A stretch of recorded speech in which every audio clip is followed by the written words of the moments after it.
That summer, the old house by the river learned my name. It stood with its back to the moored boats and wore lilac blossoms like a soft, tired crown, as if it had spent years waiting for someone's small, particular breath to pass through its door.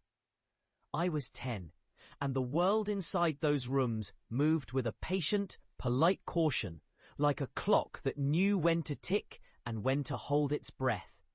The house hummed in reply to our footsteps, a hush as if it were listening for a secret we had not yet learned how to tell. We had a friend then, a girl named Mira, who came from the other side of the town, with ribbons in her hair and a voice that sounded as if it had learned a drought of rain. Mira loved the attic most of all.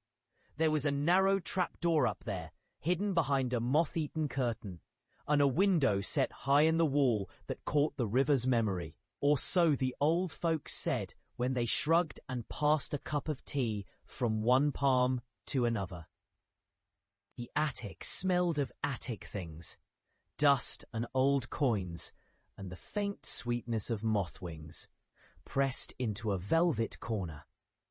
Mira and I would press our noses to the cold glass and pretend we could hear the water lines sighing beneath the river's weight.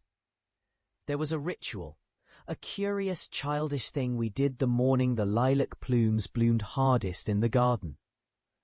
We would lay a string of pennies along the sill, one after another, until the light caught their copper and turned it to a small, stubborn sun. Then we would go to the attic and whisper Mira's name, soft as a secret, fierce as a vow, while the house breathed under the floorboards as if it were listening to something beyond our reach.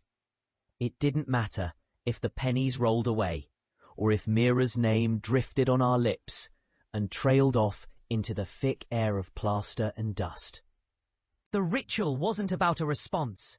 It was a promise that we would be gentle with the house, and that we would pretend the river's memory could be coaxed to stay still for a moment longer. Yet the river did not keep its mouth shut for long.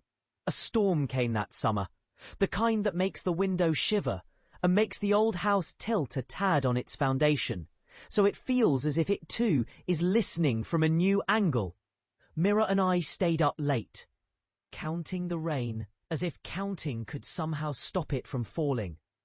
When the storm finally released its grip, Mira was gone. Not to the river's edge, not to the town, but somewhere between the attic's trapdoor and the stair that sighed whenever someone climbed it. The house did not speak. It kept Mira's absence like a secret kept in a drawer you are afraid to open. Time moved differently after that. People came and went with their ordinary grief. The colour drained from the kitchen walls. The clock slowed by a heartbeat of guilt. The bed creaking as if someone lay there when no one did. My parents found a way to go on, and I learned to pretend that Mira had merely decided to grow up somewhere else, as children do when the world suddenly seems too wide.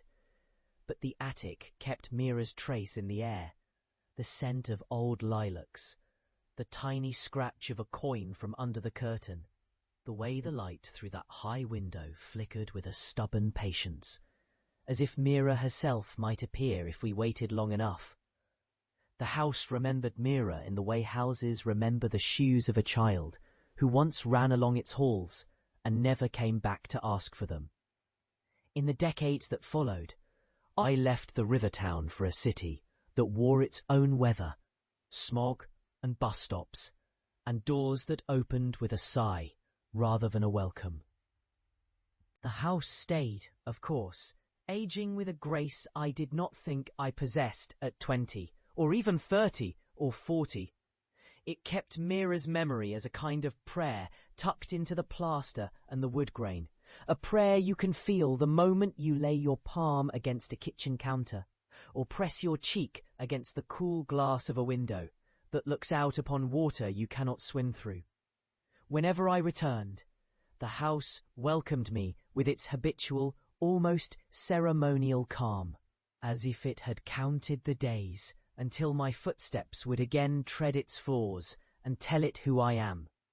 The years accrued like frost on a window, thin, bright, and revealing what lies beneath.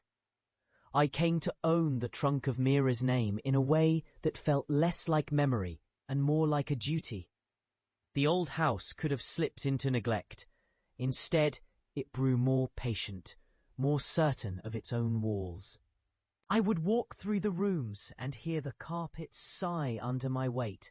The stairs emit a long, quiet creak that seemed to count to 8, as if it wanted to remind me of something I promised to remember. It was not a haunting in the sensational sense, but a slow, careful grammar the house spoke to me. You loved here. You learned here. You must return here when you forget who you are. Then came the quiet. Grave day, when the will was read, and the town's gossip gathered in the hallway like a gather of messy birds. The house stood with its face toward the river, pale light spilling into the rooms as if someone had opened a long-closed curtain. I moved through the house as I always did, unhurried, listening as though listening might save a life I did not know I had. In the attic, beyond the curtain that I had not dared to lift in years, I found a small wooden box hidden behind a stack of rain-stained ledgers. The box had Mira's name carved into its lid in a script I did not remember ever seeing before, a careful looping that looked almost like a child's attempt at a grown-up hand.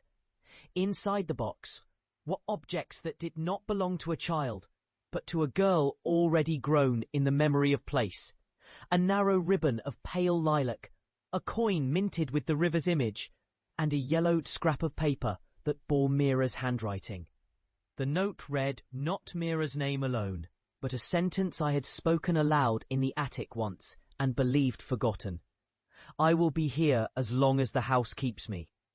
The moment I read it, the room shivered with an old exhale. It wasn't Mira who spoke from the attic, or someone else entirely. It was the house, or rather, the memory the house had kept for 30 years and more. A chill went through me, not the alarming chill of sudden danger, but the soft tremor of recognition, the sense that I had always known something that never quite made it into daylight. The house whispered through the plaster and the nails, through the wind that came through the balcony, and rustled the lilac blossoms outside the window. It was telling me in a way I could only hear if I lay very still and listened with the body as much as with the ear, that Mira's disappearance was not an event, but a state. The attic did not hold a girl who would someday reappear. It held a memory that would never leave its house, a memory that, in time, would come to collect the house's living occupants as its own. I did not scream, for that kind of horror belongs to those who still blink in daylight. I ate the words that rose in my throat and pressed them down where they could not poison